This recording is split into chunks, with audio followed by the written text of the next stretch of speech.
There's a bit of craziness about the place in the election in Western Australia. Ricky Lambert, too, is a veteran of 20 years in state and federal politics, joins me. G'day, Ricky. How are you? G'day, Wayne. Good to be with you. As you followed it on the weekend, you, like everyone, was absolutely staggered at the volume of the victory that was given to the McGowan government. They've been returned in Western Australia.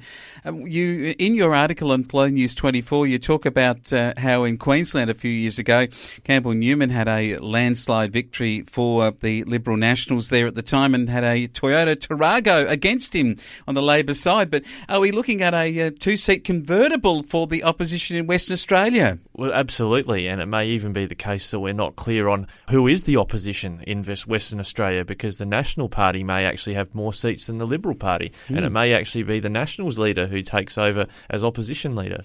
You comment on this being a pandemic political movement that's happening where the incumbents keep people safe by putting up the borders and making sure that they have got lots of publicity and press about that, and that seems to return governments with landslides, as we saw now in Queensland and now with Western Australia. Oh, absolutely. The results were predicted that it would be heavy, but I think everyone's shocked at how heavy these losses were, and it just goes to show that you just can't lock people down hard enough as a state premier when it comes to the polling and the outcomes, which to some extent makes Gladys Berejiklian's approach in New South Wales somewhat brave, because she's taken a more moderated approach to other states.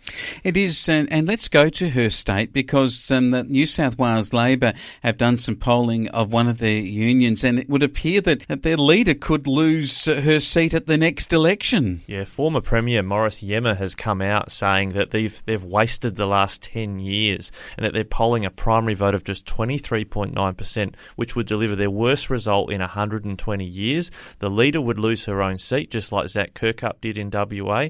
So the knives are out. They're sitting in Parliament this week. We'll be tracking that closely in New South Wales on Flow News 24. I want to ask you about where this leaves the political parties. And Scott Morrison today, his popularity as PM is still strong, but his party is losing ground, and Anthony Albanese would be quite happy. So clearly at a federal level, the pandemic politics is not carrying out. No, I think that's quite right. The PM's been under sustained attack when he's got three ministers on the bench, and a pretty solid attack from people in the women's demographic attacking the government's handling of allegations against ministers. So I think that the PM's got a struggle on his hands, but I still think that going into the next federal election, they'd definitely be favourites to win the election, partly because Mr Albanese has struggled to cut through with the voters. Okay, let's look at some of the parties and where they would stand. The Western Australian Nationals could actually be the opposition, as you mentioned earlier.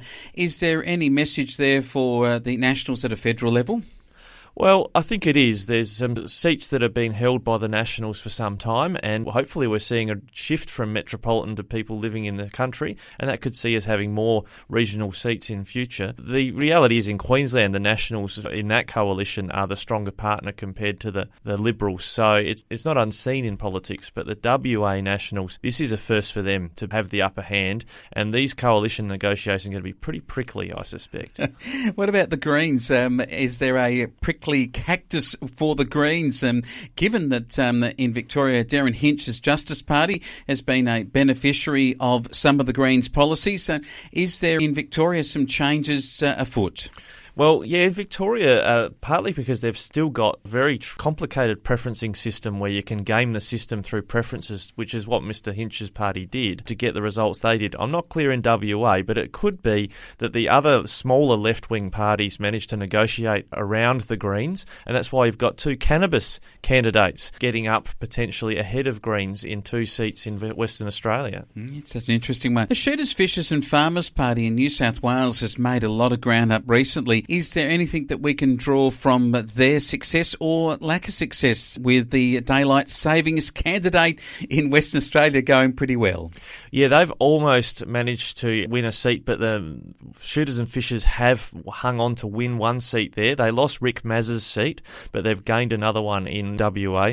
But their primary vote's quite healthy, and I think what you're seeing with voting systems being changed to remove preference deals, I think what you'll find is the Shooters, Fishers and Farmers were victims of preference deals against them, and I think that their primary vote continues to be quite strong, certainly ahead of parties like One Nation.